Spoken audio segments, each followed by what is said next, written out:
Elon Musk is the 2021 Person of the Year. Yes. And yeah. Do you think he deserves it? Yeah, that makes sense to me. But I don't know. The idea of a Person of the Year kind of makes me feel uncomfortable. I don't know why. Like, even if, I don't know, it's a lot of, is it pressure? Like, I don't know why I'm feeling awkward about this. Even if, I guess for this, because it's 1 year that encompasses. yeah, it's also it's also a whole lot. Weird year. I don't know. I think I have a trouble with awards and headlines and all this stuff in general because, I don't know. These things are just complex. Sure. Like, there's so much going on. Obviously, the Person of the Year has to be somebody that's hugely famous, or at least I think it typically is. Mm-hmm. They're not going to pick, I don't know, some humanitarian down the road who did something nice or did something great. Like, has to be some contribution. You have to be pretty well known. I mean, you're still selling magazines. I don't know if it's a physical copy of it or not. But Elon Musk has obviously done a lot in the last year and even before that. Yeah. It seemingly says no to no projects, working on going to space, internet for all, electrify. Yeah, it's like, man, you can pick. You could definitely pick worse, but he is also a divisive character to some. I don't know. I don't know really what he says that is the most divisive stuff. There was some stuff when early COVID, and I'm trying to think of the other stuff. Obviously, SEC fines. Yeah. California government, he kind of talked a little bit about. Yeah. Playing around with crypto. Taxes, crypto, Doge. Yeah, he's a bit of a provocateur. I wonder if he would embrace that title or not. Anyway. But yeah, Tesla has had a dramatic impact on the entire automotive sector and the technology sector. I'll say that. And it's got to be, in my lifetime since I've been alive, maybe the most influential company that's launched. Arguably, I'm sure you can make other arguments. People probably, it's hard to launch a new car company. We forget that because Tesla feels like they've been there now.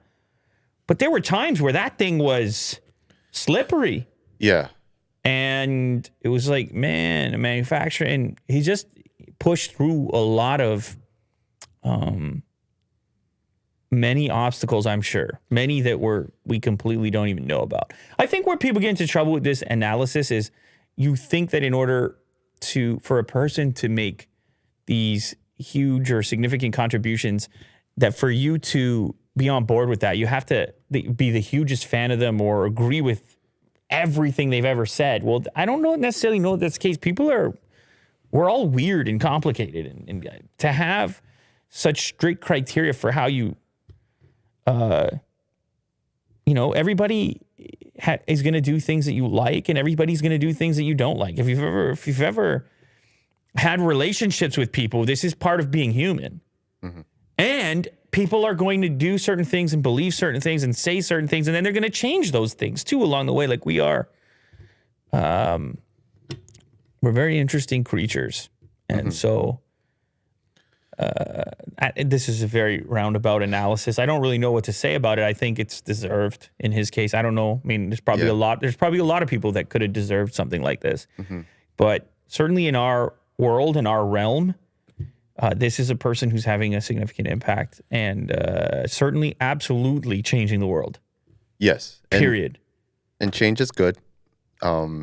I think a lot of people would consider him a humanitarian, that all of his companies are striving to help humanity in some way.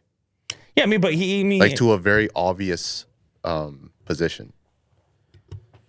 By the way, what do you think will end up being the most significant impact? Right? Like, it's not obvious with the space thing exactly what ends up happening. And I talked to you about this before too, where I was curious how much of it is driven by one individual's motivation and how much of it can get passed on. I mean, I'm not saying he's not that old, but it's just a curiosity for me with this all this variety of interests and who carries the torch beyond that. And because space was dead for how long, and then all of a sudden space is back. And I'm not saying he's solely responsible for it, but he's playing a big role in space being back. And electric cars came and went, and that electric car from GM died, and they buried it for whatever series of reasons. And would we have such motivation from the variety of automakers now if it wasn't for Tesla doing what Tesla has done? Man, it's a lot. Sure, person of the year. Yeah. Yes. He's earned it. That's fine. Absolutely. I got no problem with it. I mean, but like I said, I think people may have somebody else in mind, and they may have a list of attributes for that person. That's the trouble with the award, is that you make it, some people will read that as somebody else was undeserving. I think it's an impossible task to say who is the person of the year. And that's part of it, is that you're supposed to know that in order for some individual to be named it, others cannot. So it's just part of the game of labeling someone person of the year. Exactly. Just accept that. Yeah. A lot of people doing a lot of things that are amazing. Let's all agree. And a lot of people doing a lot of things that are not amazing. Yeah. But not Elon, though. He's mostly amazing. Do those people get, like villain of the year? Time would host it. That's my magazine. Every year we have villain of the year. I'm sure it exists. Yeah. I don't know who it would be this year.